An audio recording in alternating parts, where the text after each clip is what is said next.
and welcome back to our channel. তো আজকে আমরা কোথায় যাচ্ছি? আজকে আমরা যাচ্ছি কালী পূজায় খিচুড়ি খেতে।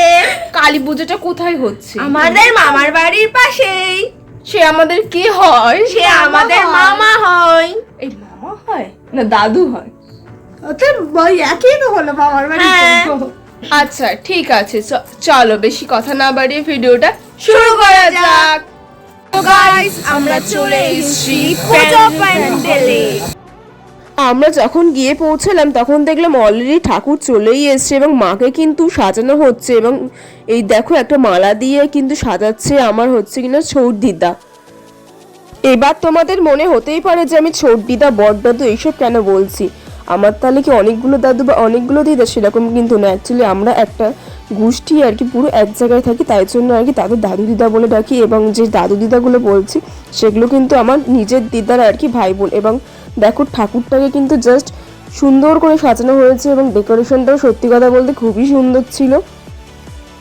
ঠাকুরের সামনে কিন্তু কীর্তন শুরুই হয়ে গিয়েছিল এবং হচ্ছে যারা বয়স্ক মানুষ ছিল, মানে আমার দিদাদের বয়সী লোকজন ছিল, তারা কিন্তু কীর্তনটা খুব ভালোই উপভোগ করছিল। এবং এখানে কিন্তু ঠাকুরের পুজো প্রায় শুরু হয়েই গেছে। তো চলো পায়েল আমাদের একটা নাচ দেখাবে এবং ও কি নাচ দেখায় সেটাই দেখার। তো চলো, জামাই স্পেশাল নাচ দেখাবে ও।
কিছুক্ষণ পরে আমরাও জয়েন করেছিলাম, কিন্তু খুবই হাসি লাগছিল বলে আমরা কন্টিনিউ করতে পারিনি কি। এবং এটা ছিল আমার লুক। আমি একটা গোপী ড্রেস পরেছিলাম, যেটা আমি হচ্ছে মায়াপুর থেকে কিনেছিলাম। এবং আমার যে সাজটা ছিল সেটা আমি একদম পুরোপুরি সিম্পলের ওপরে রেখেছিলাম, কিন্তু আমার যেহেতু অনেক ঠান্ডা লাগছিল তাই জন্য আমি কিছুক্ষণ পরে চাদর পরে নিয়েছিলাম, কারণ আমার একটু ঠান্ডার দোষ আছে এবং আমার তার আগের দিন জ্বর চলে এসেছিলো। কিন্তু পিউ কিন্তু সেইভাবে এখনো হট হয়ে রয়েছে। তারপরেই চলে আসি ভোগের ব্যাপারে। তো আমাদের প্রথমেই দিয়েছিল খিচুড়ি এবং বাঁধাকপির চচ্চড়ি এবং আমি আর মাসি কিন্তু পাশাপাশি বসেছিলাম।